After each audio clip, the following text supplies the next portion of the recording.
ఆంధ్రప్రదేశ్ నుంచి రాజ్యసభకు ఎంఆర్పీఎస్ వ్యవస్థాపక అధ్యక్షుడు మందకృష్ణ మాదిగను ప్రతిపాదించనున్నారు.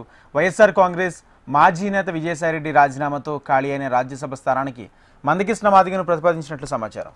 యూరోప్ పర్యటన నుంచి ఢిల్లీ చేరుకున్న ముఖ్యమంత్రి చంద్రబాబు నాయుడు కేంద్ర ప్రభుత్వ పెద్దలతో రాజ్యసభ స్థానానికి మందకృష్ణ మాదిగను ప్రతిపాదించే విషయాన్ని చర్చించినట్లు సమాచారం. చంద్రబాబు కంటే ముందు అమిత్ షాను కేంద్ర మంత్రి, తెలంగాణ బీజేపీ అధ్యక్షుడు కిషన్ రెడ్డి, ఎంఆర్పీఎస్ వ్యవస్థాపక అధ్యక్షుడు మందకృష్ణ మాదిగలు కలిశారు. 2 తెలుగు రాష్ట్రాల్లో ఎస్సీ వర్గీకరణ అమల్లోకి వచ్చినందున ఆయన కలిసి ధన్యవాదాలు తెలిపినట్లు మందకృష్ణ మాదిగ ఆ తర్వాత విలేకరులు తెలిపారు. అనంతరం ఆయన ఢిల్లీలో ముఖ్యమంత్రి అధికారిక నివాసం జన్పథ్కు వచ్చి చంద్రబాబును కలిసి ధన్యవాదాలు తెలిపారు. ఇప్పుడు జరగబోయే రాజ్యసభ స్థానం ఎన్నికలకు బీజేపీ నాయకత్వం తమిళనాడు బీజేపీ మాజీ అధ్యక్షుడు అన్నమలై, మందకృష్ణ మాదిగ పేర్లను ప్రతిపాదిస్తుందని ప్రచారం జరుగుతుంది.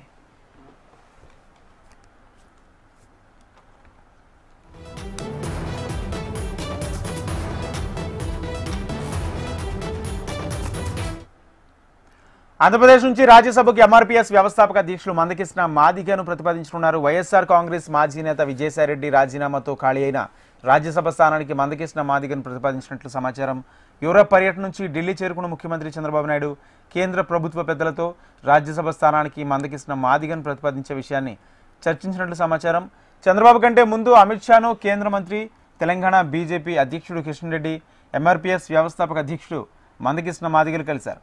2 తెలుగు రాష్ట్రాల్లో ఎస్సీ వర్గీకరణ అమల్లోకి వచ్చినందున ఆయన కలిసి ధన్యవాదాలు తెలిపినట్లు మందకృష్ణ మాదిగ ఆ తర్వాత విలేకరులు తెలిపారు. అనంతరం ఆయన ఢిల్లీలో ముఖ్యమంత్రి అధికారిక నివాసం జన్పథ్కు వచ్చి చంద్రబాబును కలిసి ధన్యవాదాలు తెలిపారు. ఇప్పుడు జరగబోయే రాజ్యసభ స్థానం ఎన్నికలకు బీజేపీ నాయకత్వం తమిళనాడు బీజేపీ మాజీ అధ్యక్షుడు అన్నమలై, మందకృష్ణ మాదిగ పేర్లను ప్రతిపాదిస్తుందని ప్రచారం జరుగుతుంది.